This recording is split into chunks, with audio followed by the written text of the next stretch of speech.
Child's Play 3. This one is a bit weird as it takes place at a military school. An odd location, but it somehow works. Writer Don Mancini admitted to being out of ideas so soon after Child's Play 2. It didn't help matters that a second sequel was demanded before the second film was even released. But even still, I think this film is a bit underrated. The film takes place 8 years after the events of the second film. The PlayPower Toy Company are debating whether or not to bring the good guys back onto the market due to the negative publicity they suffered. However, the CEO, Mr. Sullivan, decides that the toys go back on the market. He is then given a good guy doll as a gift. However, it's actually Chucky. Chucky's blood was carried and dripped into a vat of plastic, giving Chucky a brand new doll body. I won't question it, it's horror movie magic.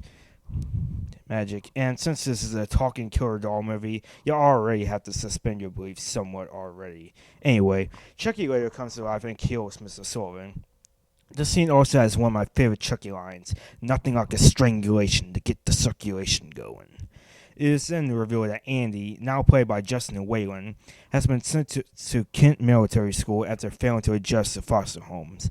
From here, it becomes a standard army movie of sorts. There's a villainous troop leader named Shelton, and there's a really weird barber that clearly does not know the difference between baldness and a crew cut.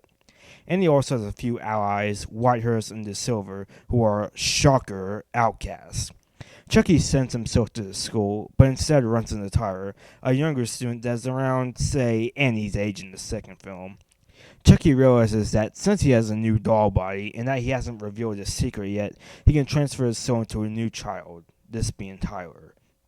Chucky actually reveals himself to Andy and actually tells him his plan, but he doesn't exactly name who he plans to transfer his soul into. Near the end of the film, the school plays war games with paint guns, but Chucky commits what is possibly one of the most vile things he's ever done by replacing the paint bullets with live ammunition. Tyler realizes that Chucky is up to no good and escapes to a carnival. Chucky, Andy, and De Silva soon follow. Chucky finds Tyler and forces him to take him to a roller coaster where he will perform the chant. De Silva is wounded by Chucky, who shoots her. Chucky then tries to go for Tyler, but gets half of his face sliced off, which is really cool. Andy later reaches Chucky and tosses him into a fan blade, slicing Chucky to pieces. At the end of the film, Chucky is taken by the police for questioning, leaving his fate unknown. Overall, this film is pretty cool.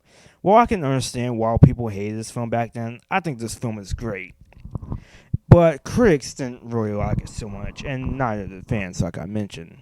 It also didn't really make enough money at the box office.